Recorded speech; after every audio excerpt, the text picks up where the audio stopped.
Bueno, nos toca ver el tema salud y nutrición. Sin embargo, no se olviden que el último que habíamos revisado, la clase previa, tiene que ver con la salud pública. No se olviden que la salud pública es entendida sobre todo como el problema que afecta a todos a la vez. Y que, claro, normalmente en un país en vías de desarrollo, el gobierno es el que se encarga de dar atención a la salud a nivel general. Por eso es que la salud pública en países en vías de desarrollo tiene mucho que ver con el gobierno. Eso significa que en países desarrollados, no necesariamente el gobierno es el que se ocupa, porque en países desarrollados, o actualmente desarrollados en realidad, las entidades privadas son las que se ocupan de dotar de hacerse cargo de la salud pública, porque las personas pagan tantos impuestos o están grabadas con tantos impuestos, tienen seguros privados también, que todo eso cubre sus demandas de salud. ¿Ok? En cambio, en países en vías de desarrollo como el nuestro, es raro que una persona tenga un seguro de vida, por ejemplo, ¿no? Es raro ver que alguien tenga un seguro de salud privado también. Existen las ofertas, pero es muy poca la gente que compra ese tipo de servicios. Entonces va por ahí el tema de salud pública. Ahora, el tema de salud y nutrición, bueno, nos vamos a concentrar sobre todo en identificar que la salud ahora no es solamente el acceso al servicio de salud para la atención médica, porque eso simplemente es un componente del servicio de salud. Lo que vamos a tomar en cuenta a partir de ahora es básicamente esta idea de que la salud es un concepto sobre todo multidimensional. O sea que nosotros podemos ver la salud desde varios puntos de vista y eso es justamente lo que vamos a tratar de ver ahora. Recuerden que hasta la lámina anterior entendíamos que salud era un sinónimo de esperanza de vida, ¿no? Por eso gran parte de las actividades que tú has hecho están ligadas sobre todo a la esperanza de vida, ¿no? Se medía la esperanza de vida como sinónimo de buena salud de la población. En cambio ahora vamos a tratar de tomar en cuenta un escenario donde se identifique la demanda por salud. ¿A qué nos referimos por demanda de salud? Es que básicamente queremos ver si es que las personas, en este caso denominadas pobres, gastarían dinero, invertirían dinero en su salud. Entonces, cuando una persona en un mercado quiere comprar algo, quiere comprar un alimento, por ejemplo, ahora está de moda porque es temporada la sandía, pues si la gente realmente quiere comprar sandía, pues organiza su dinero, su presupuesto, va al mercado y compra la sandía. Es la demanda de sandías. Pues de forma análoga, queremos ver si las familias denominadas pobres, de los países pobres, organizan su presupuesto para invertir en salud. Y entiéndase la palabra invertir desde ese punto de vista meramente economicista, que tú inviertes algo ahora porque esperas recibir un rédito en el futuro. No estás gastando ahora, estás invirtiendo en salud. Y claro, aquella gente que no puede lograr invertir en salud, seguramente van a poder, o van a tener que gastar en salud cuando ya estén enfermos, ¿no? Y esa es la idea cuando hablemos de algo llamado atrapados, por ejemplo, en lo que es en niveles de pobreza, ¿ya? Tal que esa pobreza mantiene más pobre a la gente cuando estás enfermo. Esta idea del concepto multidimensional de la salud es bastante complicado porque es difícil de medirlo. Difícil porque hay muchas personas que identifican indicadores que son inclusive subjetivos para medir la salud, ¿no? Y por lo tanto es difícil compararlos. Sin embargo, vamos a ver algunas iniciativas que se han ido aplicando en algunos países y que si bien no son indicadores pues fielmente cumplidos o ampliamente difundidos, son por lo menos avances al momento de generar indicadores para medir el tema de la salud. Em, bueno, ese van a ser básicamente las experiencias de muchos países, pero en el documento base también nos indica que una idea interesante para compararla sobre todo entre países, ligado a la salud obviamente, es verificar que la salud puede ser, por ejemplo, comparada a partir del peso de las personas, la estatura de las personas y algo que es interesante, el índice de masa corporal. El tema del peso y estatura, bueno, tanto en niños como en adultos es un elemento interesante y la unión de estos dos te da también el índice de masa corporal para verificar, por ejemplo, si una persona es demasiado delgada, que puede tener, por ejemplo, alguna enfermedad, alguna anemia o algo así, o una persona tiene un índice de masa corporal adecuado según los estándares normales, o quizás incluso si está con sobrepeso. Entonces va por ahí la idea de una escala de medición que es un poco más objetiva, a diferencia de las subjetivas que vamos a ir tratándolas de a poco. Bueno, el tema entonces es ahora basarnos sobre todo en los países en vías de desarrollo. Para estos países en vías de desarrollo, se entiende que en los últimos por lo menos 50 años existieron muchas enfermedades como la malaria, el cólera, las infecciones respiratorias y demás, que siendo enfermedades prevenibles, porque son fácilmente prevenibles, están ampliamente extendidas. Obviamente estamos hablando de un escenario de países muy pobres, ¿no?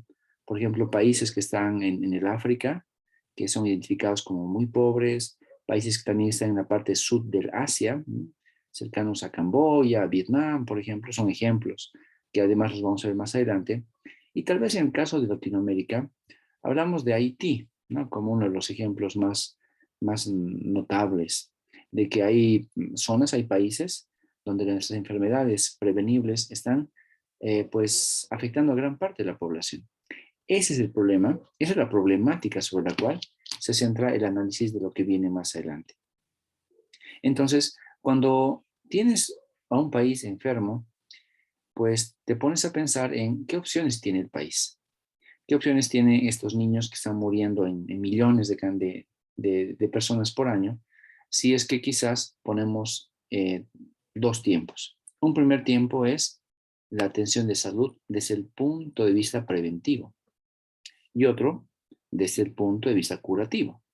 Entonces, cuando tú tomas en cuenta que quieres aplicar, por ejemplo, alguna política para el país y y además te das cuenta que esa política puede ser de tipo preventiva, normalmente hace referencia, por ejemplo, a ver temas como el manejo del agua. Entonces, para la política de salud, poder purificar el agua se basa en un escenario de inversión de temas de salud preventivo, porque evidentemente si las personas de una determinada comunidad o de un determinado país acceden a agua limpia, entonces ya sabes que por lo menos no van a enfermarse de problemas gastrointestinales. Y además, si en muchos países, sobre todo los países del África, se pueden atacar los mosquitos de la malaria, sobre todo con mosquiteros, pues ya sabes que es una cosa simple que se puede aplicar, entonces también es una inversión de tipo preventiva. En la medida en que los niños, sobre todo, no sean picados por los mosquitos de la malaria y además se den las desparasitaciones respectivas para pues, los infantes, entonces seguimos hablando de inversiones en temas de salud preventivo. Eso además nos permite identificar que no es muy caro tener inversión en salud preventiva. Por ejemplo, eh, muchas familias que no tienen acceso al agua potable, porque la potabilización del agua es un tratamiento químico, quizás tienen acceso al agua de una vertiente, de un río o algo así, o de un pozo inclusive. Se piensa que muchas de esas personas sí tienen recursos para poder comprar, por ejemplo, una botella de cloro, que con unas cuantas gotas puede purificar cientos de litros de agua, ¿no? Con unas cuantas gotas puede eliminar muchos de los bichos que están básicamente pues viviendo en el agua que viene del subsuelo. Y con eso se estaría logrando otra vez una pequeña inversión en una botella de cloro, pero que genera un gran efecto, sobre todo evitando problemas como la diarrea y otras enfermedades que se transmiten por aguas contaminadas. El problema está en que si bien parece sencillo, hay cientos, si no miles de familias que prefieren no hacerlo. Prefieren gastar en otras cosas y no así en algo tan sencillo como una botella de cloro que con algunas gotitas a miles de litros básicamente pues lo purifica y lo vuelve potable. No es el tratamiento de potabilización propiamente dicho, pero por lo menos hace que el agua no esté contaminada con muchos organismos que pueden generar diarreas en los niños. Por eso es que aparece el concepto de demanda de salud. La demanda de salud se tiene que entender como cualquier demanda en un mercado. No estamos diciendo que estamos buscando acá generar un mercado de salud, aunque obviamente el mismo ya existe, sino que en realidad queremos pues poner el foco de atención en países en vías de desarrollo, pensando que esta gente pobre sí tiene demandas de salud, sí puede querer demandar salud. Y ahí es donde aparece otra vez esta idea, ¿no?, de las inversiones preventivas versus las inversiones curativas. Tal como se indicó en la lámina anterior, la inversión preventiva está ligada sobre todo al agua, ¿no? Quizás la herramienta fundamental o el elemento, el pivote fundamental que tiene que ver con la prevención en temas de salud está ligada al agua. Si el agua es un elemento pues bien tratado, muchas de las enfermedades se van eliminando. Además, no tanto en Bolivia, pero sí en muchos países como por los países africanos sobre todo, el tema de la malaria. Y eso sí, en Bolivia y en muchos otros países, el tema del alcantarillado y el uso de inodoros con desagüe. Por ejemplo, todo eso es inversión preventiva. Y además lo habíamos tocado en láminas anteriores, me refiero a clases anteriores, cuando les comentaba a ustedes que en el caso boliviano, por ejemplo, el acceso a alcantarilla es aproximadamente de un 60% de la población. O sea, tenemos como casi 4 o 5 millones de habitantes que no usan alcantarillas y por lo tanto no usan inodoros y por lo tanto están contaminando su respectivo medio ambiente o el lugar donde viven básicamente. Entonces no se está logrando generar una conciencia sobre la inversión preventiva y que esta es relativamente barata. Por otra parte, la inversión curativa no es barata. Y peor aún, no es barata para un país pobre, para un país en vías de desarrollo. Porque que una familia pobre o que un grupo de familias pobres puedan acceder a un asesoramiento médico, normalmente es visto como algo sumamente oneroso, sumamente caro. Porque quizás en la zona pobre no hay un médico de salud pública. Entonces, ¿qué es lo que tiene que hacer la familia si se ve enferma? Pues va a tener que viajar quizás a un poblado un poco más grande, buscar a un médico y que el médico además es probable que te cobre por sus servicios, como cualquier médico, evidentemente. Y por lo tanto, la familia pobre gasta mucho más dinero buscando un diagnóstico o un asesoramiento médico. Entiéndase que a diferencia de Bolivia, en muchos otros países no existen estos seguros universales como el que básicamente les había comentado el día de ayer, pero al margen del SUS, que es el más nuevito, existen otros servicios de salud que son bastante llamativos. No sé si ustedes han oído hablar, por ejemplo, sobre el SUMI, ¿no?, el Seguro Universal Materno Infantil. Ese Seguro Universal Materno Infantil que tiene ya una larga data, hace varios años que ha sido creado, eh, atiende bastante bien, ¿no?, a los servicios de gestación y demás. Y además atiende muy bien a los niños cuando estos tienen una edad pues bastante bajita. Sin necesidad de que los papás estén afiliados a alguna caja de salud, por ejemplo, o sin necesidad de que los papás hagan algún trámite especial. Los niños menores de 7 años, si mal no recuerdo, los niños en realidad pueden tranquilamente afiliarse al Seguro SUMI y ser atendidos en cualquier institución pública del país para poder pues, responder a cualquier tema, inclusive cualquier patología de su salud. Tranquilamente un niño puede ser revisado con un dentista según las fichas que existen disponibles, que para los niños es más bien bastante abundante, así como también un resfrío, una diarrea o cualquier otro problema. O sea, y todo eso es gratuito además. Por lo tanto, en Bolivia se ha vivido un gran proceso de inversión, por lo menos para una partecita de la población, que en este caso son los niños y las madres gestantes.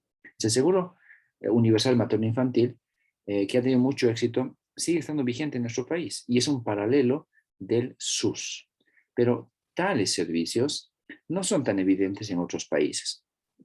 Si nos ponemos a buscar información de nuestros países asignados con los cuales estamos trabajando, es probable que no encontremos servicios de salud así universales.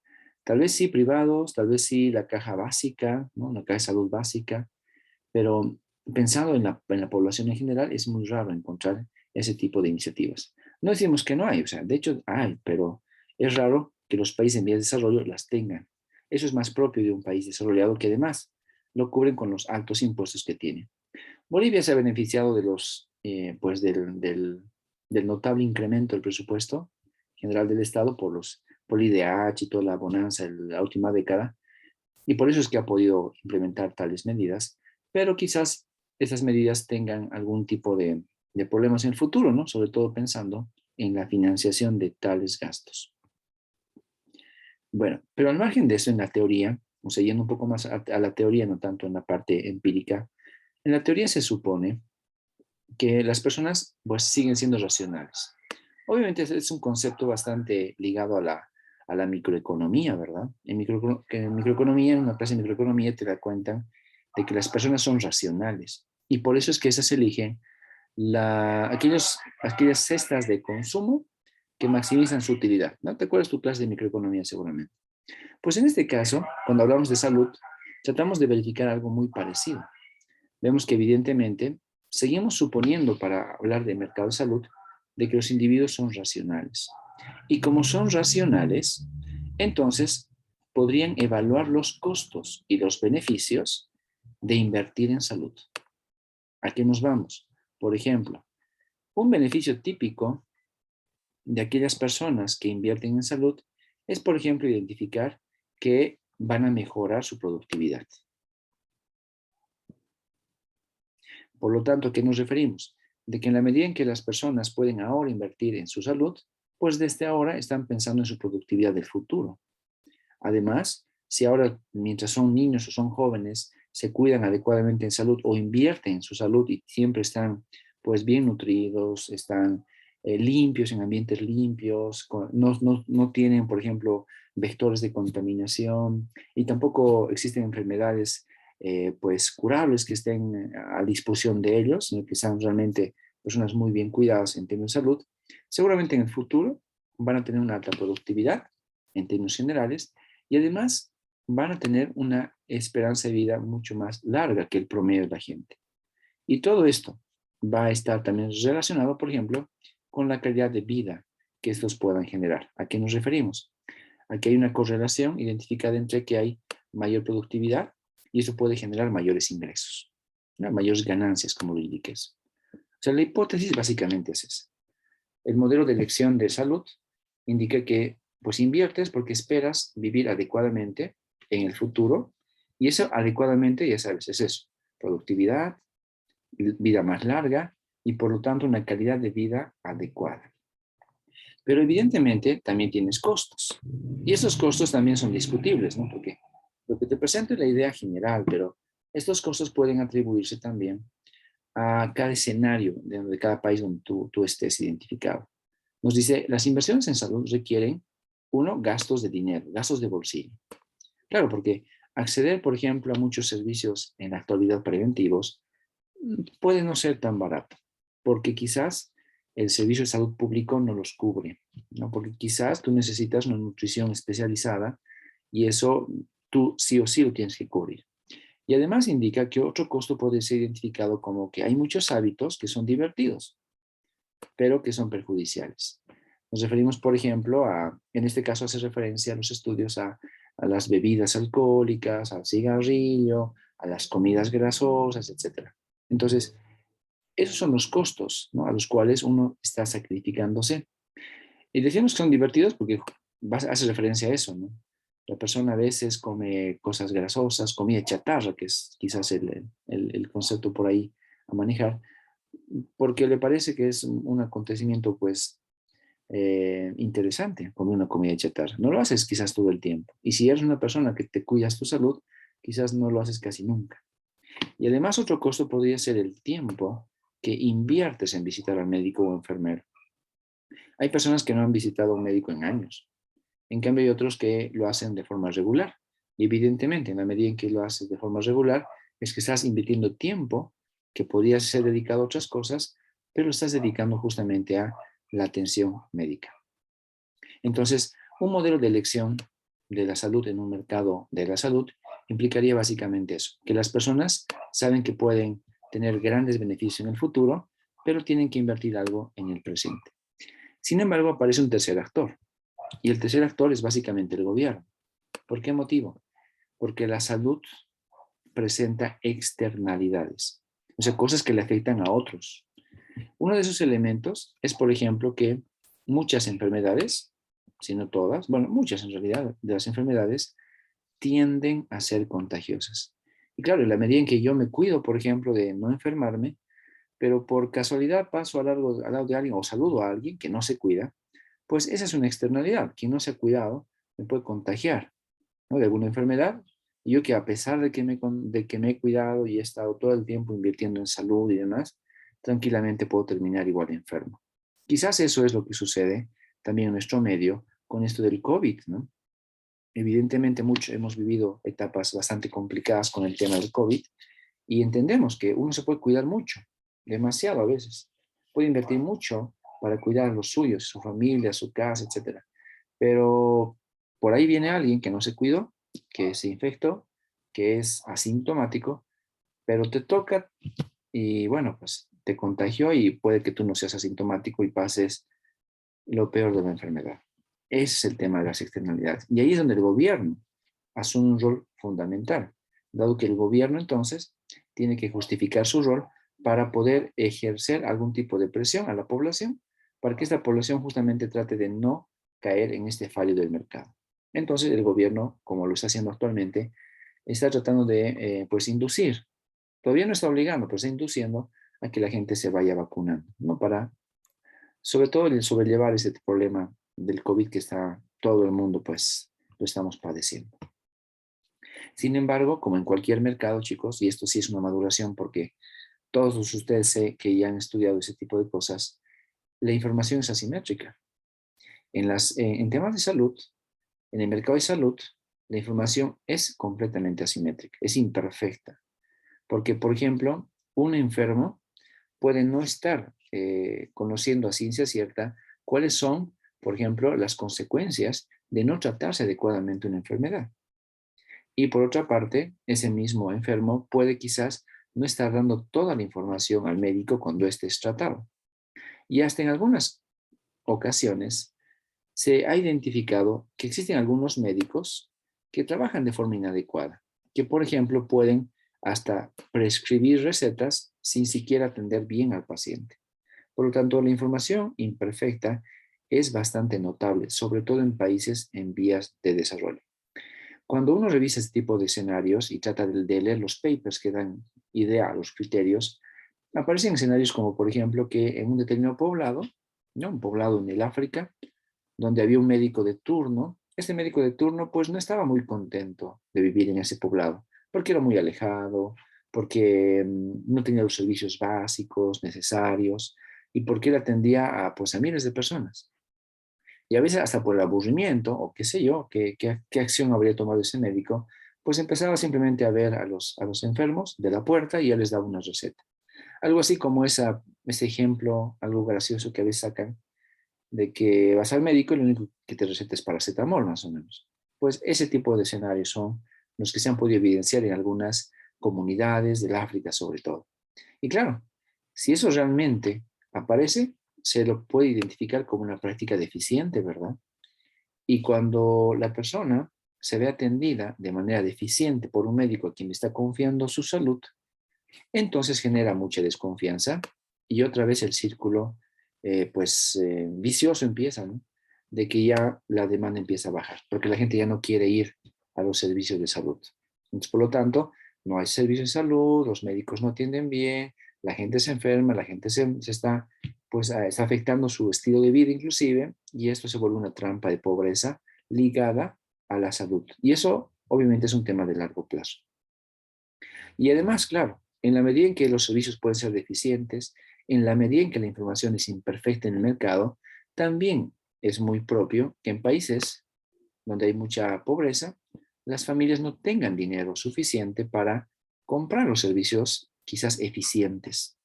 Entonces una familia pobre se tiene que sí o sí contentar con lo que tiene, que podría ser, por ejemplo, un servicio de salud del barrio y nada más.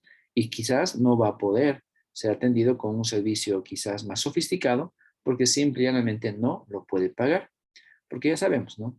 Hay muchos países pobres, la inversión en salud ha sido muy, muy pobre también. Y lo que tienes es hospitales, tienes quizás un montón de médicos contratados, pero no están todos los servicios disponibles. Y esa sí es una realidad de nuestro país.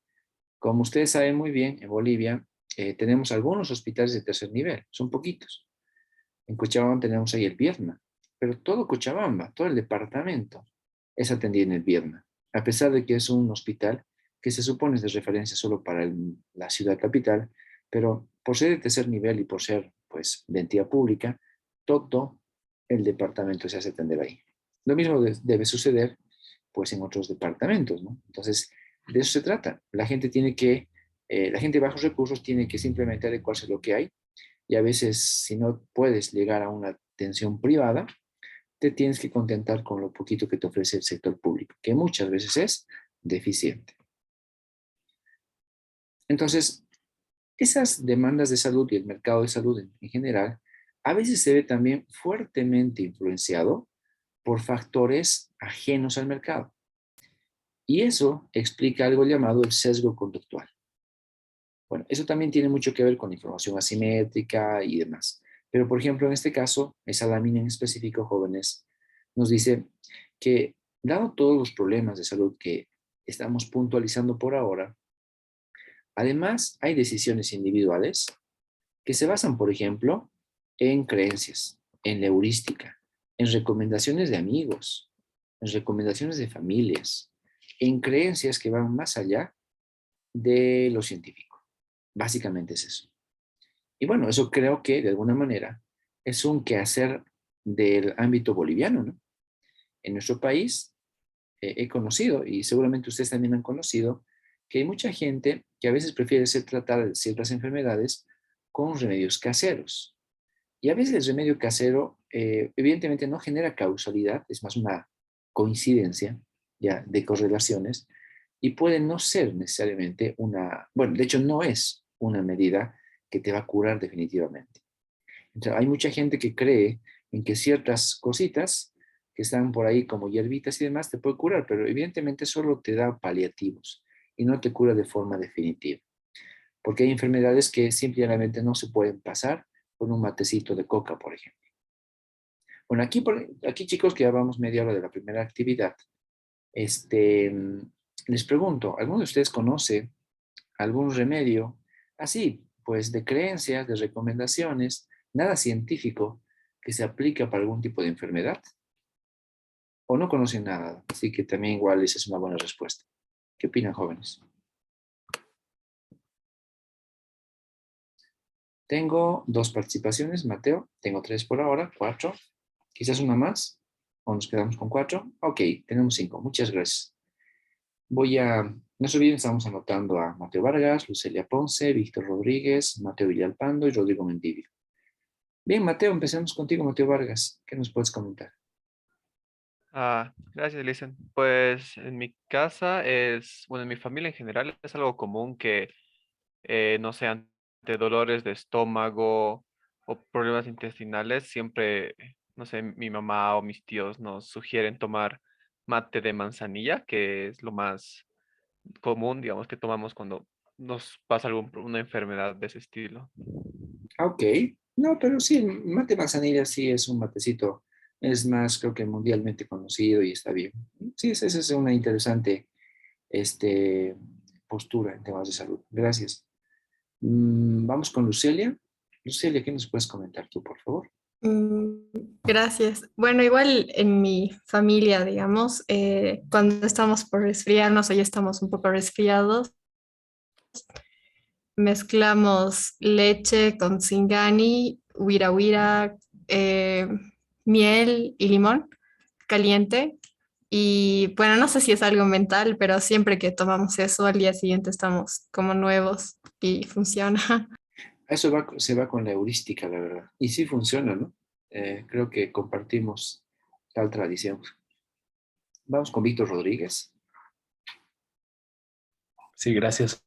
En el Alto hay un sector donde si te fracturas o si te haces una fisura, hay unas curanderas que tienen lagartitos en unos, o sea, tienen varios lagartitos y literalmente los matan ese rato y les abren por el medio y te cubren con unos 8 o 9 lagartitos y como un yeso, o sea, te hacen un tipo yeso. Y, o sea, súper raro, ¿no? Pero está ahí y son varias, o sea, es que hay demanda y es una de las maneras en las que eh, generalmente la gente que llega al Alto a vivir allá toma esa opción en vez de ir a un centro médico y hacerse poner un yeso, por ejemplo. Pero sí vi eso. Ok, interesante. Esa sí no la conocía, la de los lagartitos. Muchísimas gracias. Es realmente muy interesante ese aporte. Mateo Villalpando, ¿qué nos comentas? Bueno, en mi casa en general, cuando, no sé, una gripe o un resfriado común, eh, cuando estás por eh, enfermarte, o sea, cuando ya están empezando a aparecer los síntomas, siempre me dicen, o bueno, siempre tomamos un tecito con limón, miel y jengibre y tomas eso y estás joya al día siguiente prácticamente. Ah, sí. El jengibre dicen Es- que es muy potente, ¿ah? Gracias, Mateo. Y terminamos con Rodrigo Mendívil. Y justamente lo del café, mis abuelos más que mis papás son los que aplican eso para el dolor de garganta. También he oído la clara de huevo para el dolor de estómago o para dolor de cabeza o algo así. Para uno de esos dos dolores es la clara de huevo. Esos dos, esos dos. Ok, muchísimas gracias, Rodrigo. Y tal vez también han escuchado hablar, chicos, em, de de las piedritas en el hígado, ¿no? Hay mucha gente que dice que tiene piedras en la vesícula y demás. Y si es que no estoy mal informándoles, de esas piedritas se eliminan cuando alguien toma cerveza. Eso, por ejemplo, para mí es una creencia bastante fuerte porque cuando una persona tiene piedras en la vesícula y en los riñones creo que es más propio. Cuando una persona tiene piedras en los riñones, sabemos que esas piedras son básicamente ácido Está úrico bueno. petrificado, ¿no? Entonces, ese ácido úrico petrificado puede ser fatal para una persona porque es una enfermedad bastante complicada que tiene que ser tratada. Pero a veces la gente toma cerveza para curarse, porque evidentemente la cerveza, que es un poco más diurético, te obliga a ir muchas veces más al baño y de a poquito van saliendo las piedritas. Eso es más, obviamente es una creencia, porque no está certificado, pero hay mucha gente que dice que se ha curado de las piedritas en los riñones tomando básicamente cerveza. No, ahí van las cosas de esas creencias y demás. Que, y con eso termino, y que una vez inclusive vi que a una persona le picó en el trópico de Cochabamba, le picó una serpiente. Y claro, en vez de que a esa persona que le picó le llevaran a un centro médico, lo que hicieron es agarrar una rana ahí del lago, porque hay muchos lagos en el trópico de Cochabamba, muchos ríos y demás. Pues buscaron una rana y esa rana, pues básicamente ya la mataron y la pusieron encima de la picadura que era una pierna en realidad, encima de la picadura de la serpiente, y luego lo vendaron. Y se supone, porque no vi el resultado, se supone que días después, esa rana, que estaba ya muerta porque la habían estrujado, iba a absorber todo el veneno con su cuerpo y que por lo tanto el veneno no se iba a quedar en el cuerpo del ser humano, sino que más bien se iba a traspasar al cuerpo de la rana. Y que luego después de algunos días, 2, 3 días, podías tirar la rana de tu pierna, sacarte la venda y la tiras, y así te curas de la picadura de una serpiente. Entonces, esas dos son las cosas que les puedo comentar de esto que es un sesgo en lo que son creencias y demás sobre tratamientos médicos, de cosas que pueden ser curables, como pues básicamente esto que les comento de las piedras y también de las picaduras de las serpientes. ¿Ya? Bueno, aquí Camila nos comenta algo. Camila nos escribe, pero creo que me escribió solamente a mí. Camila Terán, escríbenos a todos o si estás con micrófono, coméntanos por favor porque lo escribiste hace rato ya.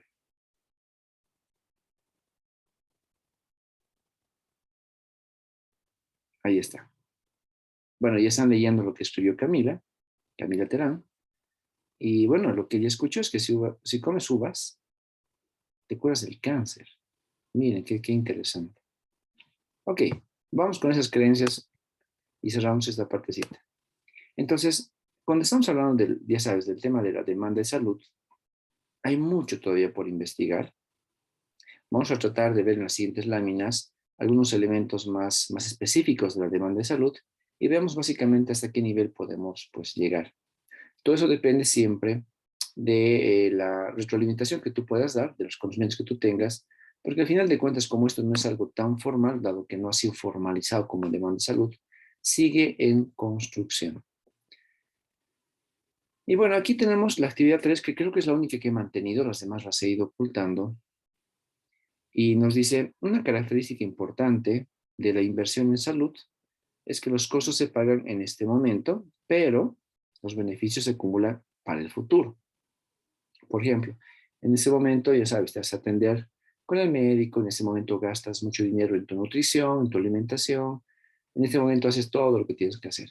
Pero ya sabes, en el futuro vas a ver pues una vida de adulto más larga, mayor productividad de aquí a muchos años, quizás no vas a tener muchas enfermedades que tus contemporáneos sí van a tener, etc. Ahora, esa característica de largo plazo se pone como pregunta, ¿podría esta característica explicar la baja demanda de medidas preventivas, sobre todo en países en vías de desarrollo? Ya, esa va a ser la actividad número 3 y casi la única que vamos a hacer el día de hoy. Y les pido, por favor, váyanse a la unidad número 3.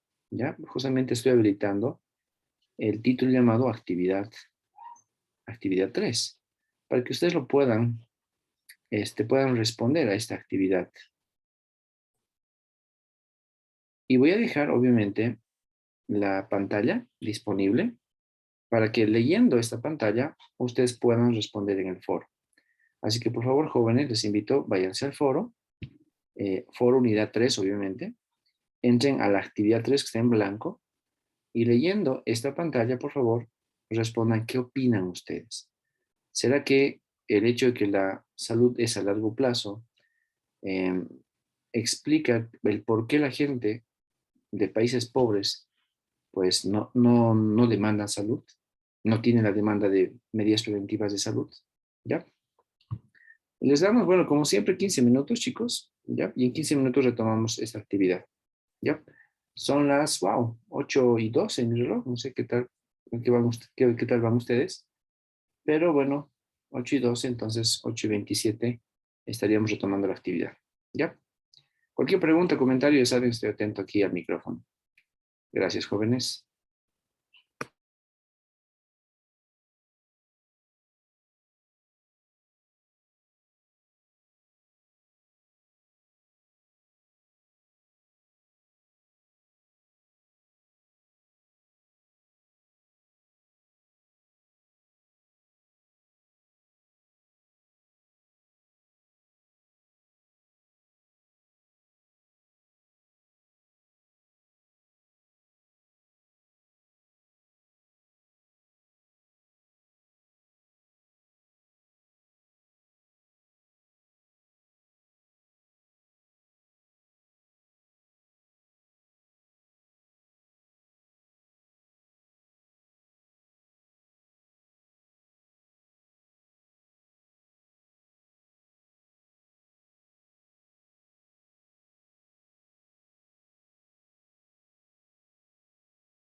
Ok, chicos, estamos con 15 minutos de plazo.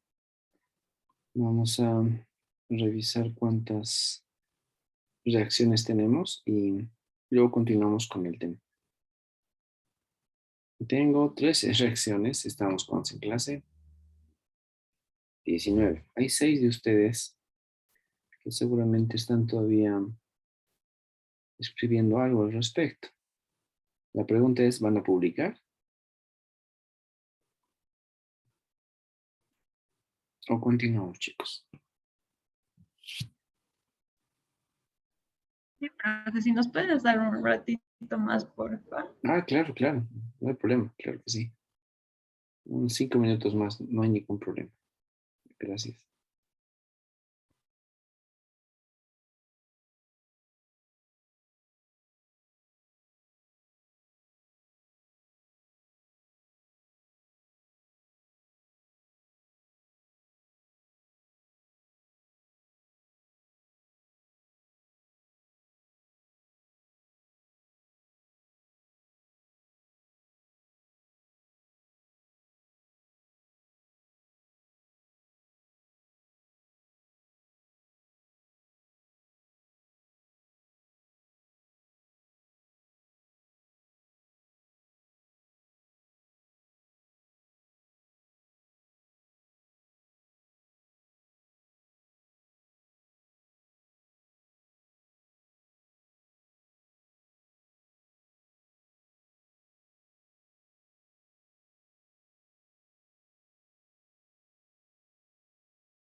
Ok, revisando sus respuestas, creo que ya estamos con casi todos como participantes del foro y la actividad 3 básicamente. Bueno, de forma complementaria a ese tema, de por qué será que la gente de países pobres no le interesa quizás tener una demanda de medidas preventivas, por eso tenemos una baja demanda de medidas preventivas, pues aparecen algunas ideas que las queremos discutir justamente en las siguientes láminas. Vemos, por ejemplo, veamos lo siguiente. Aquí hay un caso que se ha aplicado si mal no recuerdo, a ver, dice por acá, ¿dónde? En Kenia. Bueno, hay un ejemplo número 1 que está ligado, por ejemplo, a cómo combatir el problema de la malaria. Y claro, como les había comentado antes, el principal vector de transmisión de la malaria es el mosquito. Entonces, al momento de combatir la malaria, pues básicamente es vía mosquiteros. Si tú eliminas el vector, que en este caso es el mosquito, entonces la gente no se va a enfermar con malaria. En este caso los niños, que quizás son el público objetivo más resaltante. Y cuando vemos ese tipo de escenarios de cómo combatir la malaria, aparece esta palabra, ¿no? Otra vez los mosquiteros. Y en los estudios que se han ido realizando con los programas y los proyectos, sobre todo aplicados en muchos países en el mundo, especialmente en el que estamos hablando ahora, aparecen algunas conclusiones bastante interesantes. Por ejemplo, ¿cuál? Estas redes de la malaria, que son mosquiteros en realidad para la malaria, tienen esas dos conclusiones iniciales. La primera dice que si una persona se compra el mosquitero, normalmente le da un mayor uso, en comparación con que los mosquiteros te los regalen, lo que provoca de alguna manera poco uso de ese mosquitero. No se tiene clara la idea de que si esto realmente se aplique y se cumple en cualquier país, pero por lo menos en este ejemplo aplicado a Kenia, nos dice que eso es lo que ha pasado, que en la medida en que querían proporcionar de mosquiteros a la gente y se los regalaban, pues la gente agarraba quizás el mosquitero y lo guardaba o algo así. Pero es muy diferente al hecho de que alguien se compre el mosquitero. Y claro, la pregunta es, ¿cómo puedes explicar este comportamiento que se supone que es racional de parte de las personas que se supone quieren cuidar su salud? Y la respuesta es bastante sencilla también al respecto. Nos dice, por ejemplo, que muchas veces el gobierno, que da una distribución gratuita de algunos productos, pues no necesariamente se preocupa por la calidad del producto. Por ejemplo, si van a regalar mosquiteros, puede ser que sean mosquiteros comunes, de un solo tamaño, y que quizás no se adecúen a las camas, ¿no?, de las personas que los van a usar. En cambio, las personas cuando compran su mosquitero, en primer lugar puede ser que ellos elijan la calidad del producto, y por eso es que también quieren cuidarlo más. Y en segundo lugar, puede que elijan aquel mosquitero que se adecue a su realidad, ¿no?, al ámbito donde van a aplicar el respectivo mosquitero.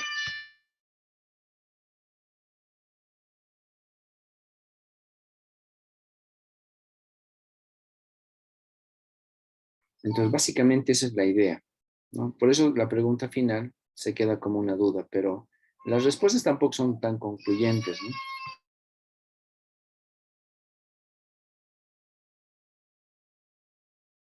Ahora, también se ha visto, por ejemplo, que han habido mosquiteros que han sido tratados con insecticidas, o sea, algo así como que el mosquitero lo han bañado en insecticida para que de esa forma sea más eficaz el tratamiento de los mosquitos y así se pueda, evidentemente, reducir los contagios por malaria. Y la cosa es, bueno, inclusive con ese tipo de mosquiteros, no siempre se han dado resultados bastante relevantes.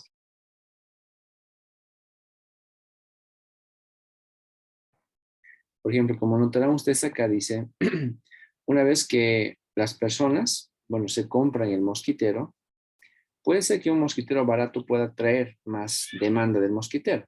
Y también puede ser que un mosquitero más caro tenga poca demanda del mosquitero. O sea, una simple relación de demanda con precio y cantidad. Sin embargo, esa relación precio-cantidad no implica para nada que el uso sea el mismo. O sea, lo que nos dice que evidentemente si es más barato puedes comprar más, pero no por eso lo vas a usar.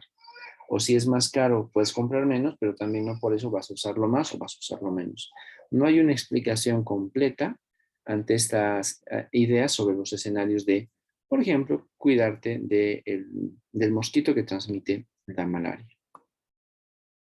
Otro de los ejemplos que también es bastante interesante se aplica en la India. Nos dice, bueno, también pueden haber, por ejemplo, campamentos de inmunización, que es referencia a la vacunación sobre todo. En el caso de la India nos dice que han hecho un experimento y eso a veces puede ser visto como éticamente incorrecto, pero habría que analizar con calma esto.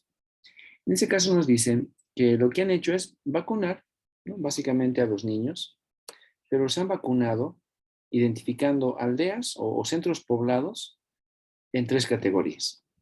Un centro poblado, digamos, una ciudad o una aldea, como se indica, que sea aquella donde han vacunado a todos los niños.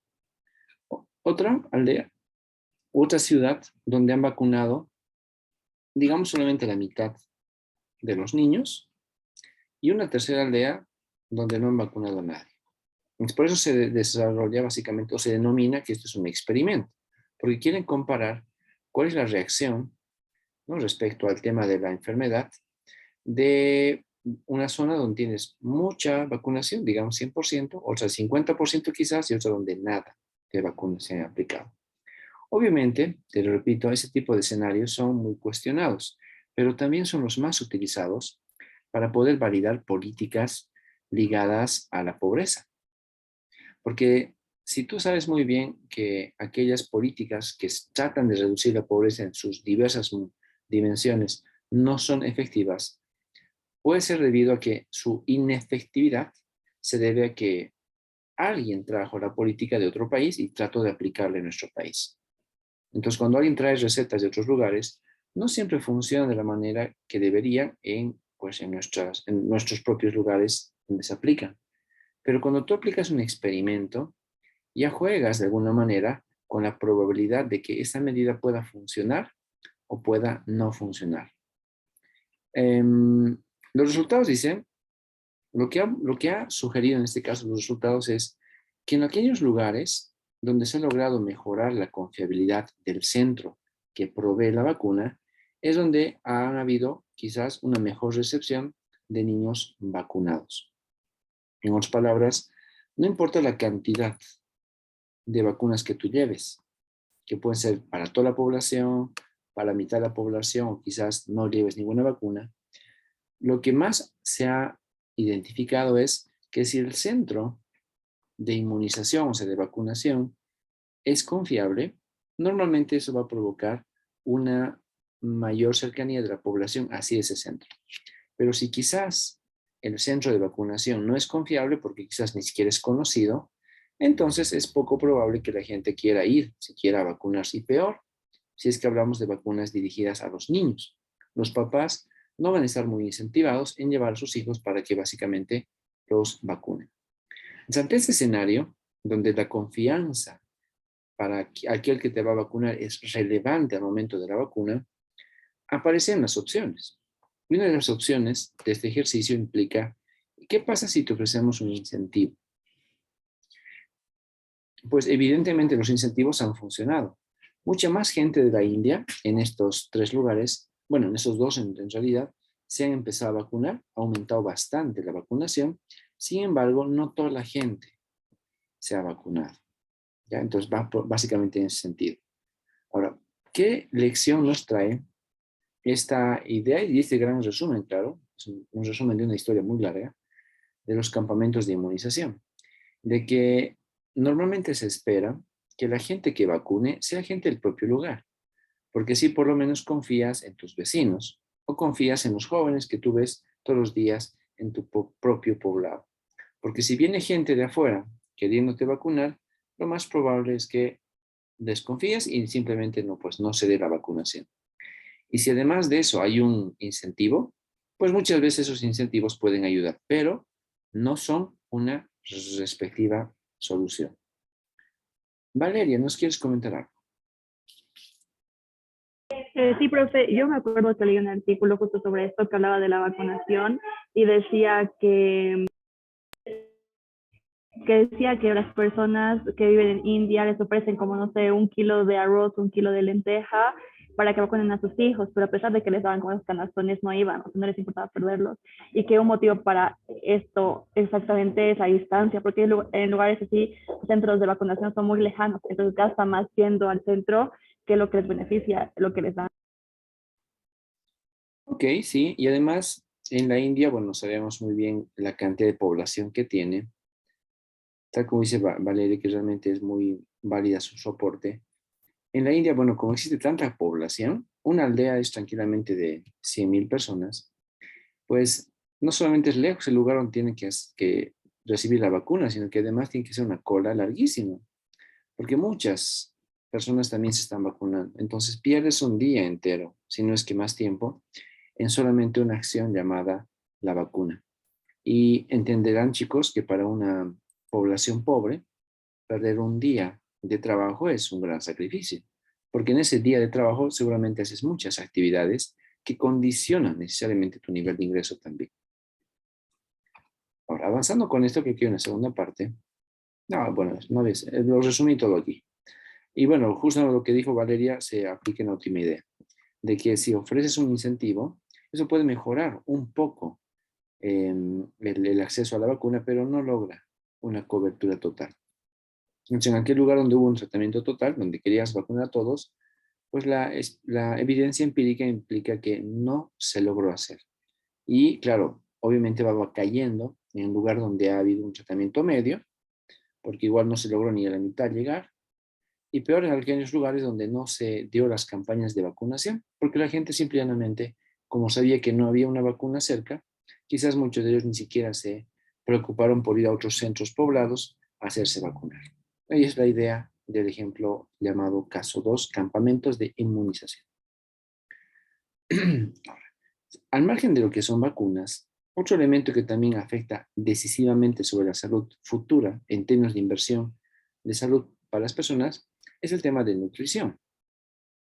Por ejemplo, algo que mucha gente quizás ignora es que no es lo mismo alimentarse que nutrirse. Cuando ustedes revisen este tipo de documentos que están ahí disponibles en la bibliografía, normalmente te critican el hecho de que cuando tienes un país pobre en el análisis y revisas la alimentación que este país pobre tiene, pues normalmente tiene una baja ingesta calórica, una baja ingesta nutricional. Los alimentos que las personas pobres comen son realmente alimentos muy, muy básicos, que no te están alimentando en realidad, solamente te están llenando la panza y nada más.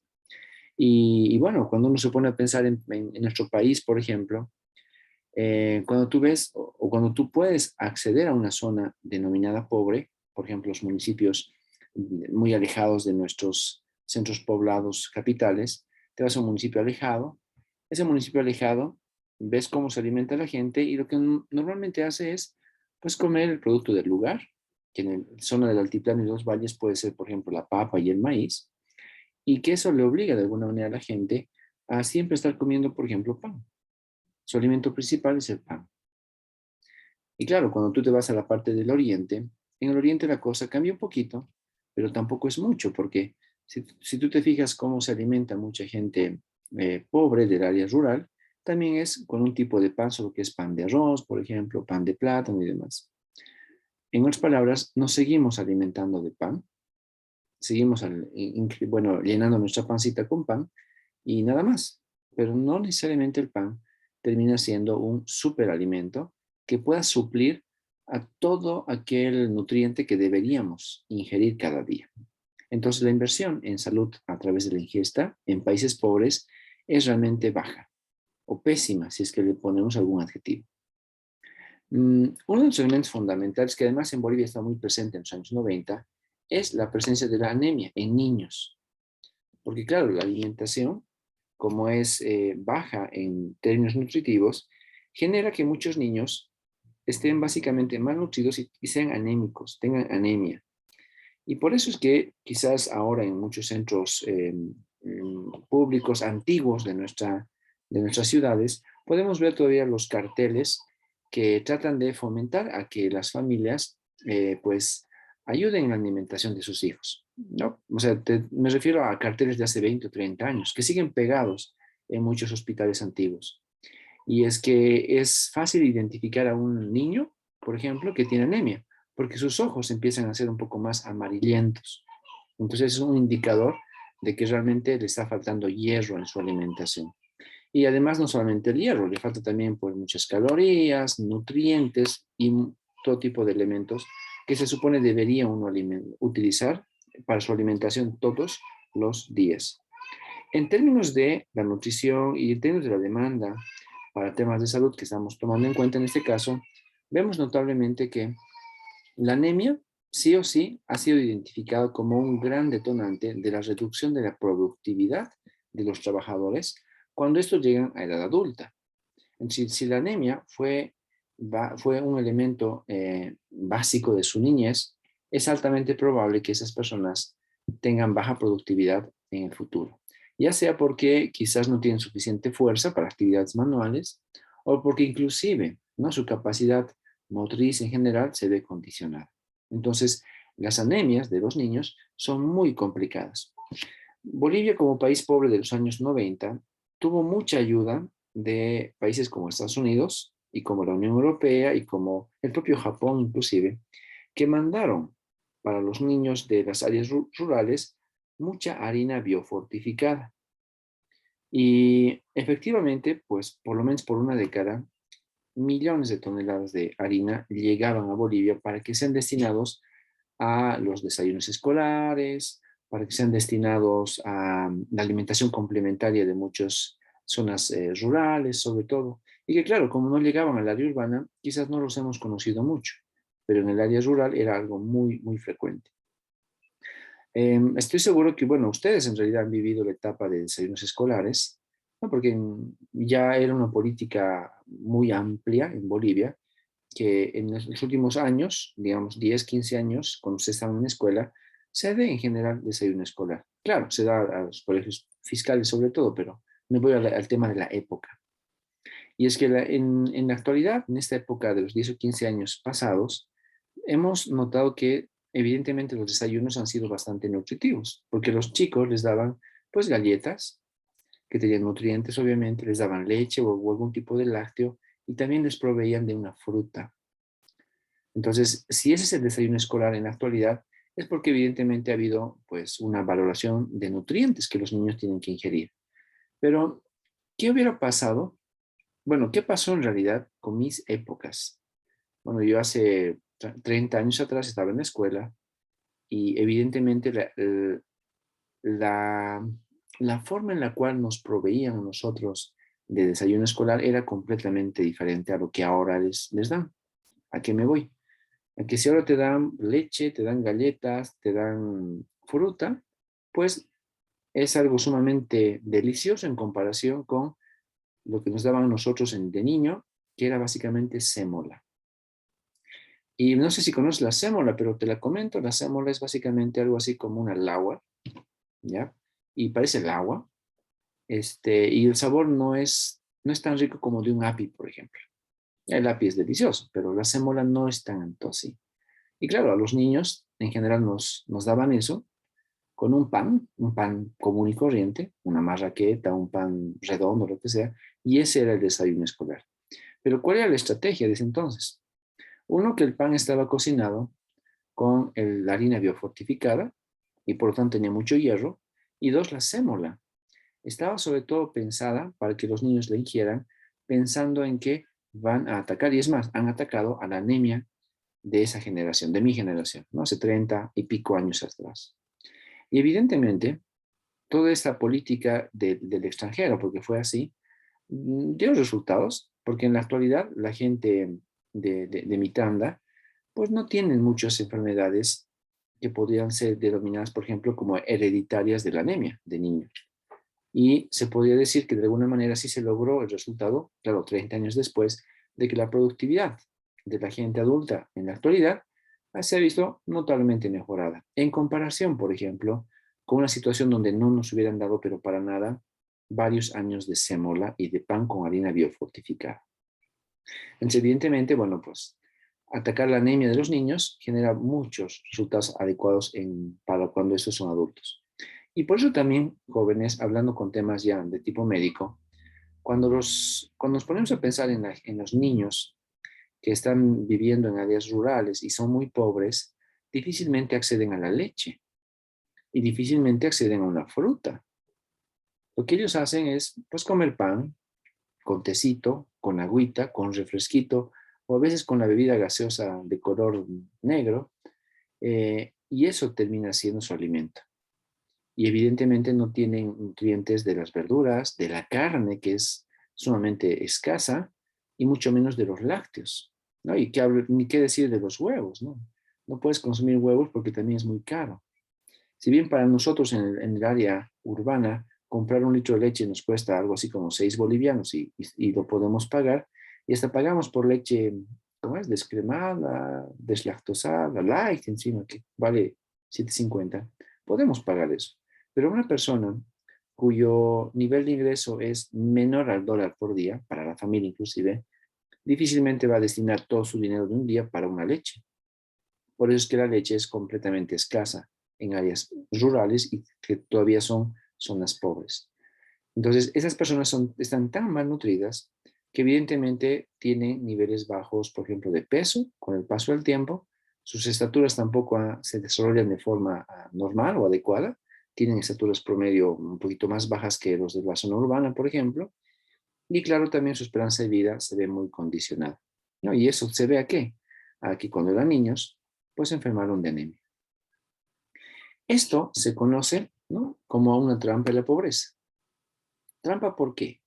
Porque, claro, en tu edad de niño eras pobre, te alimentabas mal, la salud estaba mal atendida, y eso te ha condicionado en que tienes baja productividad para cuando seas adulto.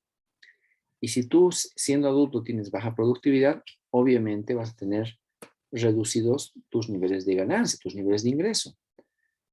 Y otra vez, como tienes bajos niveles de ingreso, tampoco vas a atender la salud de tus hijos, o no va a ser tu prioridad. Y ese ciclo se vuelve a repetir una y otra vez, ¿no? Y esa es una de las ideas que trata de hablarnos sobre las trampas de la pobreza, impulsadas en este caso por la salud. ¿Qué opinas, Valeria? Profe, del tema justo el otro día igual estaba leyendo algo así y encontré que unos científicos descubrieron que un alimento del futuro, digamos, para países pobres podría ser leche de cucaracha, porque presenta más proteínas y es mejor que la leche de vaca incluso. Y por eso están pensando en implementarla a esas poblaciones que tienen menos recursos. Ah, caramba. Bueno, yo alguna vez la escuché, pero la escuché más como una noticia rara, más que algo que podamos pensar en el futuro, ¿eh? Gracias, Valeria, por comentar. Leche y cucaracha. ¿Qué tal, chicos? Bueno, habría que esperar un poco el tiempo para ver si este tipo de escenarios se van aplicando y cumpliendo, ¿no?, en nuestro medio.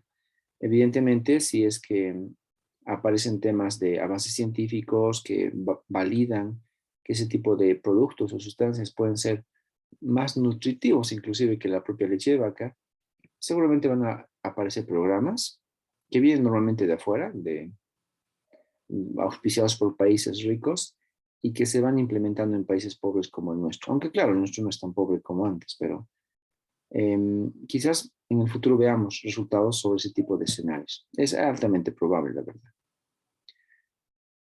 Ok, entonces, ahora estamos hablando que evidentemente cuidar a los niños es fundamental para una economía. Porque si cuidas al niño y ese niño está bien nutrido, va a ser un buen trabajador del futuro. Y así como hemos visto en capítulos anteriores, que veíamos, por ejemplo, la transición demográfica y demás, pues todo eso tiene que ver mucho con la nutrición también. Porque en la medida en que se va mejorando la ingesta nutricional de los niños, pues las personas, con el paso del tiempo, pueden mejorar también sus niveles de ingreso. ¿ya? Y aquí es donde aparece una pregunta de investigación.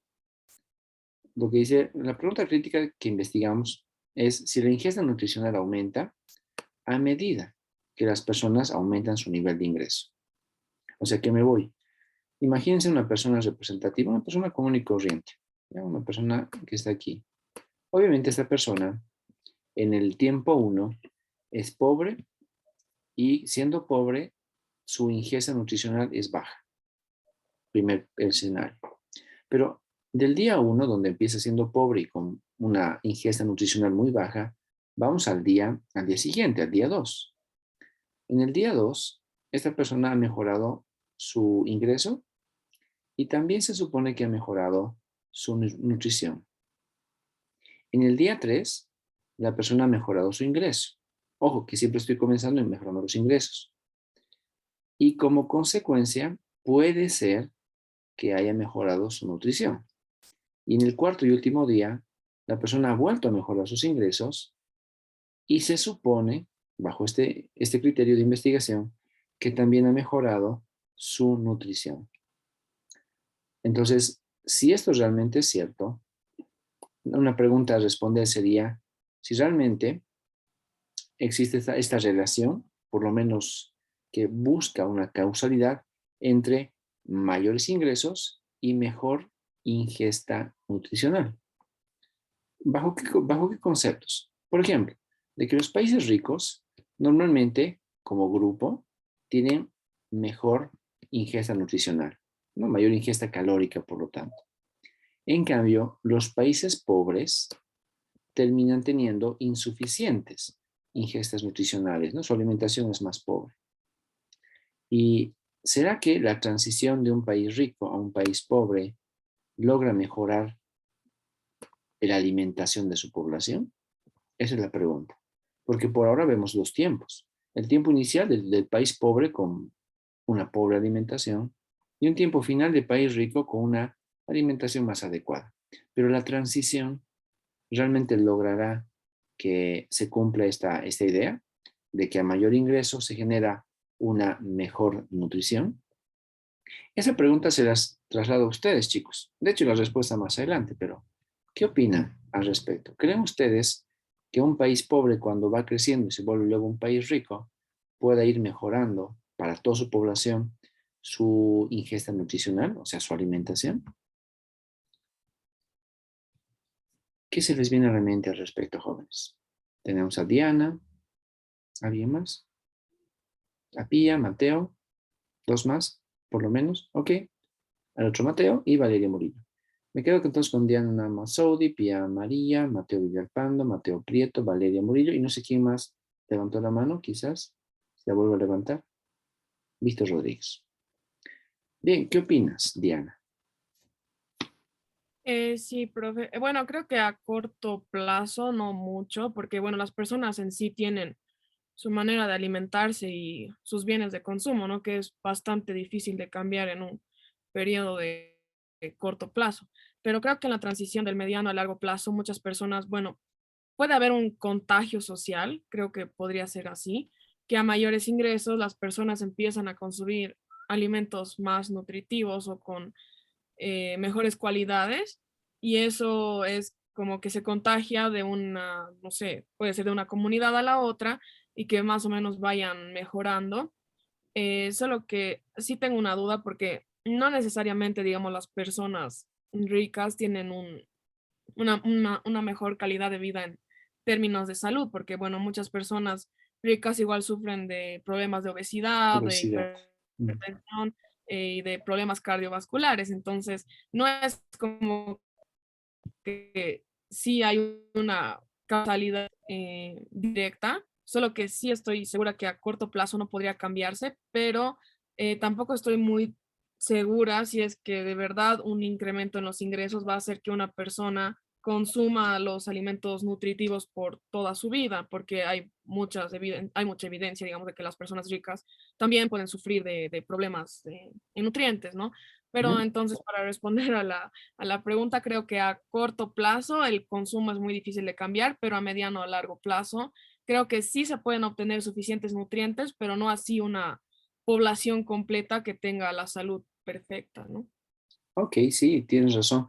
Tu respuesta es adecuada. Y dos, evidentemente, un país rico no es sinónimo de mejor nutrición, pero en promedio tiene mejor nutrición que un país pobre. Eso sí. Gracias. Ahora vamos con Pía María. Pía, ¿qué nos comentas? Profe, creo que, o sea, al igual que Diana, no creo que haya una correlación, digamos, o una, como que uno causa lo otro, pero sí puede ir también un poco en base a la educación y a los conocimientos, o sea, un país que aumenta un poco más sus ingresos puede acceder a una mejor educación y personas más educadas pueden tener una idea más o menos de qué es lo que tiene que incluir una, yo que sé, una dieta más saludable que otra, qué alimentos hacen bien, qué alimentos hacen mal. Y por otro lado, también como que un país que aumenta sus ingresos puede aumentar la inversión en el aspecto de averiguar en eso mismo que es qué alimentos son buenos realmente y cómo producirlos de manera más eficiente y cambiar ese aspecto. Ok, puede ser, ¿no? Hay una alta posibilidad. Ok, gracias.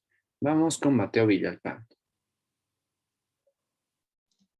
Bueno, lo que yo considero es que, o sea, que un país pase de ser pobre a ser rico no va a tener mucha, mucho impacto en la ingesta calórica si es que existe diferencias entre las personas. Porque, bueno, por más de que el país sea rico, si las personas pobres siguen siendo muy pobres, entonces de todas maneras no van a tener el aumento en ingesta calórica. En cambio, si hay un poco más de igualdad en cuanto a la población, entonces si un país se vuelve, bueno, si un país tiene mayor ingreso, entonces la población más pobre también va a tener un aumento en ese ingreso. Y puede ser que si lo invierta en una mejor alimentación. Ya, puede ser también entonces. Ok, gracias, Mateo. Vamos con Mateo Prieto. Bueno, yo sí creo que hay una correlación, o sea, que uno causa lo otro, porque depende o sea, el desarrollo económico depende de la eficiencia y muchas veces en puntos de crecimiento un poco más altos que, bueno, el corto plazo, sí influye la ingesta de nutrientes, la nutrición en sí.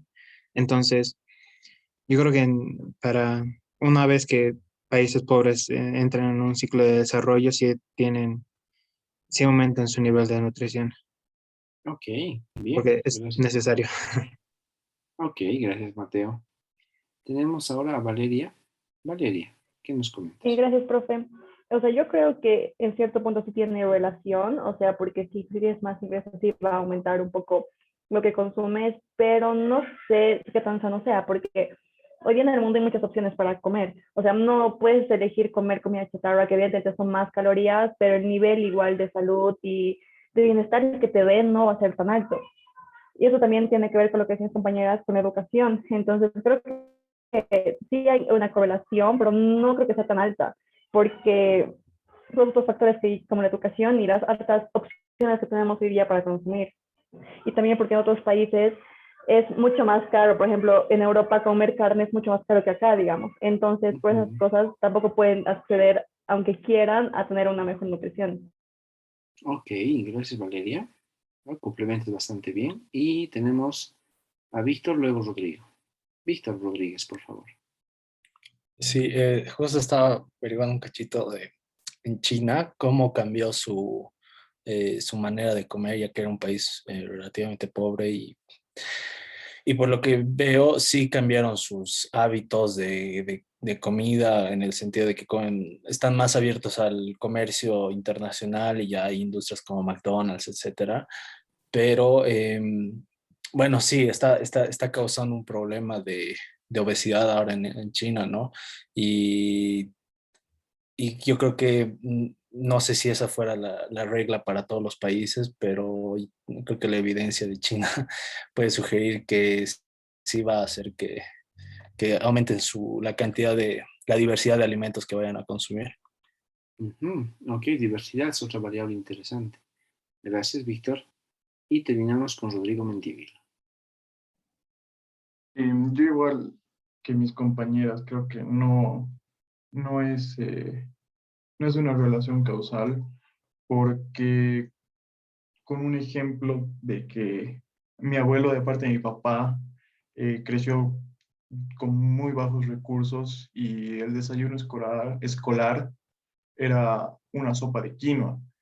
Entonces, al final, eso es en Perú por si acaso, en Cusco. Y hasta que creció y bueno, pudo superarse, tener mucho más ingresos hasta el día que falleció, siempre he preferido su sopa de quinoa. Y eso es con muchas, muchas, muchas personas. Es decir, ya estás tan acostumbrado a ver algo, comer algo, que no importa que tengas toda la plata del mundo, al fin y al cabo vas a preferir a lo que tú estás acostumbrado y lo que te hace feliz, básicamente. Ok, bien, Rodrigo. Esa respuesta es muy cercana a la respuesta del texto, ¿ah? Y tienes razón. Por ejemplo, la gente en general rica, pobre, la gente en general, chicos, tiene gustos y preferencias. Ustedes tienen gustos y preferencias, yo tengo gustos y preferencias. Y claro, en la medida en que tú te has criado con esos gustos y preferencias, puede que con el paso del tiempo tengas cada vez, ok, un mayor nivel de ingreso, es lo cual se espera que sea así, pero no por eso tus gustos y preferencias, que pueden ser innatos de tu propia vida, van a cambiar. Y lo que dice Rodrigo es realmente la base de esta respuesta. Creo que tengo la siguiente lámina. Ahí va una parte de la respuesta, ¿no? En este estudio que se ha hecho en la India, se ha identificado que evidentemente hay una relación positiva. O sea, todos ustedes me dijeron que sí hay relación. No hay causalidad, evidentemente, pero sí hay una alta relación entre, a medida que incrementas los ingresos, digamos, aumentas los ingresos en esto, también van aumentando, por ejemplo, las ingestas en general. Ahora, dice, se identificó que el gasto en alimentos aumenta el 75% cuando el ingreso aumenta en un 1%. Ok, te das cuenta que ambos están incrementándose. Sin embargo, las calorías no aumentan tanto. ¿A qué me voy? A que ahora gastas más en comida, pero comes lo mismo, básicamente. Sigues comiendo lo mismo, así como Rodrigo nos comentaba. Y en este caso también, por ejemplo, los cochabambinos, ¿no? Estamos muy acostumbrados a comer pollo frito. No todos, obviamente, simplemente es un valor promedio. Si tú ahora tienes poco dinero, entonces quizás comes pollo frito, pero uno baratito. Hay muchos baratitos que venden en varios lugares en Cochabamba. Pero a medida que vas a incrementar tu nivel de ingreso, pues sigues comiendo pollo, solo que quizás ya no en tu casera de la esquina, sino quizás ya puedes irte, no sé, a esos lugares donde te venden el pollo un poquito más caro, quizás un poquito más grande, pero te cobran también por el ambiente, y ustedes saben a qué me refiero. Por lo tanto, se compra más, se puede comer un poquito más, pero no necesariamente estás mejorando tu ingesta calórica, porque los alimentos siguen siendo los mismos. Es básicamente la idea. Dicen, ¿no? La sustitución de alimentos de baja calidad por alimentos de mejor sabor es normalmente responsable de este tipo de escenarios. Y no termina aquí la historia. Perdón. Bueno, creo que sí terminó aquí la historia. Y lo más interesante es que normalmente lo que se evidencia es una gráfica, que se las voy a poner por acá, una gráfica más o menos así. Aquí tú estás midiendo básicamente tus ingresos, van mejorando tus ingresos, y aquí van mejorando tu nutrición. Ya vamos a poner nutrición como ingesta calórica, ingesta nutritiva y demás. A medida que va incrementándose el nivel de ingreso, sabes que vas pasando hacia la derecha, ¿no? Pero estas realidades que se han ido aplicando en varios países nos dice que el comportamiento se parece a una S. Vamos a cambiar de color. O sea, la gráfica es más o menos esta. ¿A qué nos vamos? A que evidentemente el nivel de ingreso puede seguir creciendo, algo así, pero la ingesta calórica y la mejor nutrición mejor, pero luego se estanca por aquí, porque tus usos y costumbres, tu propia forma de alimentarte y demás, tiene mucho peso al momento de ir mejorando. Y como decía Rodrigo, bueno, pues con el paso del tiempo la gente ya ha ido mejorando sus ingresos, toda su vida ha ido mejorando mucho sus ingresos, pero seguía comiendo lo mismo. Y por lo tanto aquí, pues tenías una alimentación básica, vas mejorando tu alimentación, algo más nutritivo, pero luego tus ingresos siguen creciendo, ¿no? Sin embargo, tu alimentación ya cambia muy poco o no cambia ya en algún momento del tiempo. Sigues teniendo más y más dinero, pero tu alimentación se queda estancada. De ahí va ese 75% que vemos básicamente por acá. Bueno, aquí está en realidad la explicación. Bueno, la actividad 7, que es el hacer borrar las otras, justamente nos da una idea de lo que estamos hablando ahora. Nos dice, se espera que la relación entre calorías e ingresos sea no lineal. Es una afirmación. Y tal como lo han comentado todos ustedes, los hogares pobres pueden, por ejemplo, gastar su ingreso adicional en comprar más comida. Ya puede ser que lo hagan, pero a medida que sus ingresos no son simplemente adicionales como extra, sino que aumentan realmente su ingreso promedio, empiezan a satisfacer sus calorías básicas, pero luego se estanca. Ahí va la S, ¿no? Otra vez, la grafiquita esa. A medida que va a incrementar tu nivel de ingreso, vas mejorando tu ingesta calórica y nutritiva, pero luego te estancas. Y ahí va la forma de S, que tiene el aspecto nutritivo respecto a los ingresos de las personas. El ingreso puede seguir creciendo, etcétera, pero la nutrición, bueno, no es que vaya a bajar, la nutrición se queda estancada. Y la pregunta es, ¿por qué? Y bueno, la respuesta nos la dio Rodrigo. La principal respuesta, que obviamente no hay respuestas únicas en desarrollo, pero la principal respuesta tiene que ver con la costumbre que tiene la gente al momento de ingerir sus alimentos. Nos ha pasado, ¿no?, que muchos bolivianos han migrado a otros países. Sabemos muy bien que hay como 3 millones de bolivianos que se han ido a vivir pues a Argentina, a Estados Unidos, a muchos países europeos, a Chile en los últimos tiempos también. Y nuestra gente cuando se va a otros países, evidentemente puede estar mejorando su nivel de ingreso, ¿no? Porque en otros países te pagan a su costo de vida, que es mucho más alto, y eso te permite ahorrar el costo de vida barato de Bolivia. O sea, tu ingreso promedio mejora como familia. Pero esa gente tiene una nostalgia tan fuerte de los alimentos bolivianos que hace de todo para que el mercado de la comida boliviana pueda llegar donde ellos. Hace no mucho veía que hay restaurantes de comida cochabambina en España y que evidentemente preparaban los domingos hasta chicharrón. Claro, bajo los estándares de cocina de allá, no como aquí, no en una olla, un perol grande, sino que bajo sus propios estándares. Pero había ese tipo de alimentación. ¿Y por qué? Bueno, porque en España, me pongo a pensar que en España, pues hay mucha gente que se cuida de alimentarse con muchas grasas. Pero el boliviano que extraña su comida, aunque viva allá mucho tiempo, un buen domingo se va a escapar hacia ese restaurante para comer su rico chicharrón. O su salteña, que también fue otro elemento bastante llamativo que se vende también en España. Y lo mismo en muchas ciudades de Estados Unidos y qué decir de Argentina. Hay mucha comida boliviana que se vende en esos lugares. Entonces, evidentemente, esas razones que van más allá de las variables nutritivas y de ingresos son las que moldean el comportamiento y las tomas de decisión de muchas de estas personas. Ahora, si alguien tiene algún otro criterio que quiera compartirnos de por qué se da este tipo de cosas, pues bienvenido. Les invitamos a que levanten la manito en el Zoom. ¿Nadie me han creído entonces? Ok.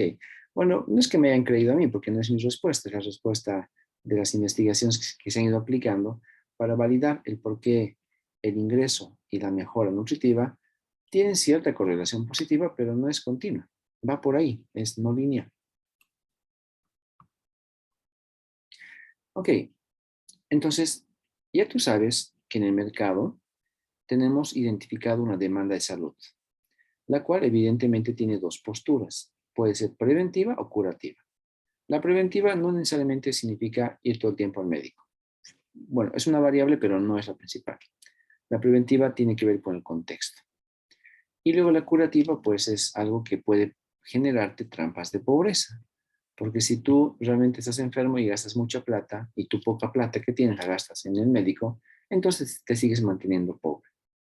Luego de esta idea del mercado de la demanda de salud, aparecen básicamente estas variables, como por ejemplo la nutrición, siendo la nutrición un elemento fundamental que explica gran parte de la salud de la población. No necesariamente de una persona en particular, pero sí de las poblaciones, ¿no? La población se ve condicionada por su nutrición. Y lo que hemos visto es que si bien la nutrición en niños es sumamente fundamental para el futuro del país, pues también la nutrición tiene cierto grado de relación con los ingresos que tienen las personas, llegando a concluir que existe una relación positiva quizás, pero no definitiva. Entonces buscamos al nuevo actor.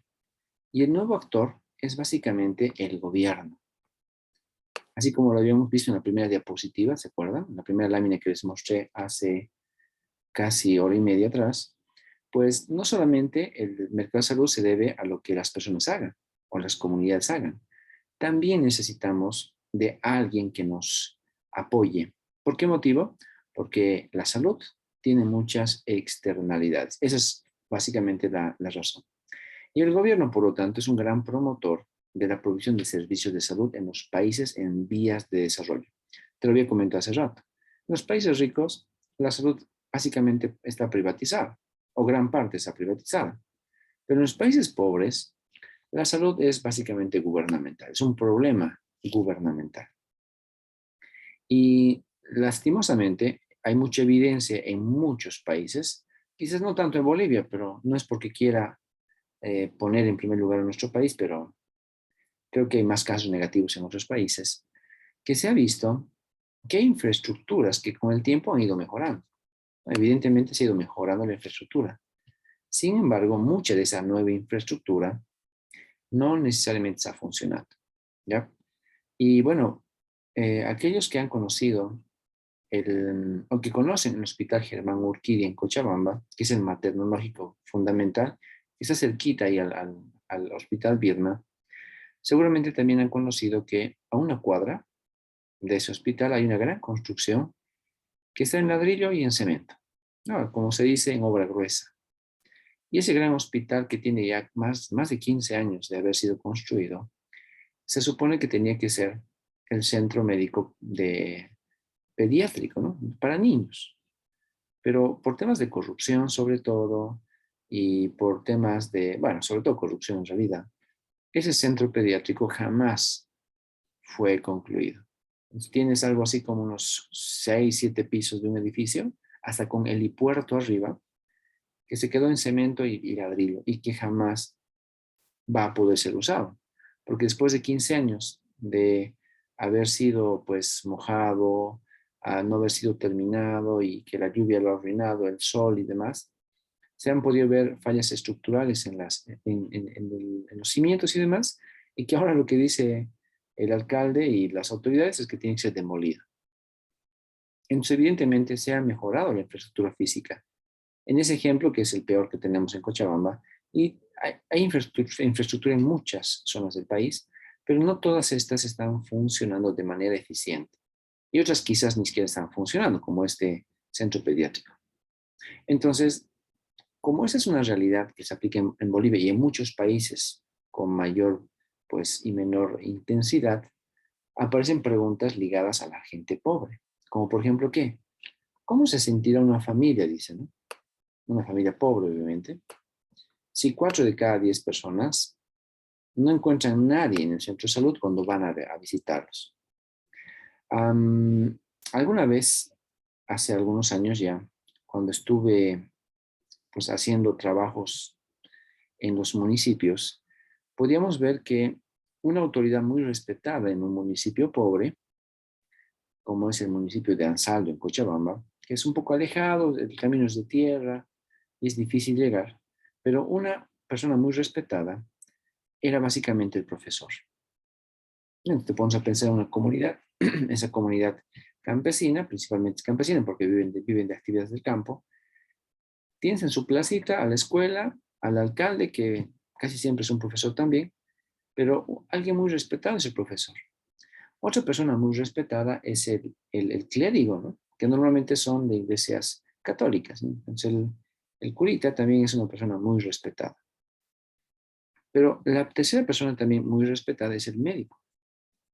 Y estos médicos muchas veces, y me ha pasado y se los comento por experiencia propia, estos médicos viven en la ciudad y solamente van a hacer su servicio de atención en el centro pues, rural algunos días de la semana. ¿Eso qué significa? Que los pobladores de esos centros rurales solo se pueden enfermar ciertos días. Y si tú tuviste la mala suerte de enfermarte un día en el cual el médico no tenía que estar en el centro médico, pues simple y llanamente tienes mala suerte y que puede que te vaya muy mal. Eso justamente pasó cuando lastimosamente vivimos un accidente en motocicleta de una persona que formaba parte del consejo municipal del municipio de Ansaldo. Entonces, imagínense, es una autoridad electa que tiene voz y voto y está pero muy bien posicionado en el ámbito político de ese municipio. Y esa persona manejando su moto se accidentó y se abrió la rodilla. Nosotros que trabajamos con una ONG, pues lo auxiliamos, nos subimos a la camioneta a su moto, lo llevamos a este concejal, al centro médico del poblado, con tal mala suerte que cuando llegamos nos dice que el médico se había ido a su casa y vive en Cochabamba. Y claro, hace 10 años atrás no era tan fuerte la presencia de teléfonos móviles. Obviamente el médico sí tenía un teléfono móvil, pero en la carretera no había señal. No es como ahora, ¿no? Que hay señal en todo lado. Entonces, básicamente tuvimos que esperar 2 días a que el médico vuelva. Porque ese era un día, creo que digamos lunes, se fue el médico a su casa. Él llegó seguramente en la noche, martes hizo sus cosas y miércoles recién volvió. Entonces, ¿qué es lo que se ha visto? Que evidentemente esta información de negligencia inclusive, pues es evidente en nuestro medio. Y una persona con alto poder de decisión, un concejal del municipio, tuvo que esperar 2 días y casi se le infecta horrible su rodilla abierta por el accidente de moto y después de 2 días recién fue atendido por el médico. Obviamente es un centro poblado pues muy pobre que no tenía ni ambulancias, obviamente. Y solo la gente entra y sale en taxicitos, en trufis o en motos. Y bueno, sacar a alguien con una herida enorme en la rodilla, casi saliéndose de la rodilla, en moto era muy peligroso. Por lo tanto, esto que parece ser una exageración es bastante verídico en nuestros medios, ¿no? Entonces, fíjense, el gobierno tiene la tuición y la responsabilidad en países pobres de atender los servicios de salud. Sin embargo, su atención termina siendo deficiente. Y en los últimos años se han visto construcciones, pero en gran escala, en varios lugares, de muchos centros médicos. Sin embargo, no por eso los médicos han sido contratados. Hemos vivido el inicio de la pandemia, jóvenes, y sé que ahí ustedes ya se han dado cuenta que necesitábamos, pero un ejército de médicos, porque no había suficientes médicos para atender la gran demanda de salud que trajo la pandemia en nuestro país. ¿Y cuál fue la solución del gobierno? Contratarlos, pero por meses. Contrataron una cosa de 100 médicos, pero por 3 meses. Ustedes van a ser profesionales dentro de poquito, jóvenes. ¿Se imaginan que la gente, o bueno, las empresas los contraten a ustedes solo por 3 meses y ya? ¿Y les hagan trabajar 6? Pues seguramente ustedes como profesionales del futuro, si les tocara vivir este tipo de escenarios, seguramente no se sentirían nada cómodos, ¿no? Y hasta muchos de ustedes no aceptarían, porque los están tratando mal. Los están tratando como un insumo más, como algo que puedes almacenar en tus almacenes y punto. Y lastimosamente en Bolivia, a los médicos y a muchos profesionales se los trata de esa manera, ¿no? Entonces, hay infraestructura, hay hardware, lo que no hay es software. Y eso le falta a los incentivos gubernamentales para atender adecuadamente la salud de nuestro país. ¿Ok? Bueno, mañana te voy a hablar, bueno, el lunes te voy a hablar sobre esto que son los incentivos, los monitoreos, ¿ya? Y bueno, básicamente acabamos ahí el lunes nuestro tema de salud. Bueno, chicos, se nos acabó el tiempo, estamos con los últimos 3 minutos. Si alguien tiene alguna pregunta o comentario que hacer, con mucho gusto los atendemos. Y si no tienen nada, pues ya son libres de poderse desconectar del WhatsApp. Muchas gracias, jóvenes. Gracias, hasta el Hasta el lunes. lunes. Gracias. Ok, hasta el lunes, chicos. El Que les vaya lunes, muy bien. gracias. Chao, chicos. Chao a todos. Hasta luego, gracias. Hasta luego, Mateo, que le vaya bien.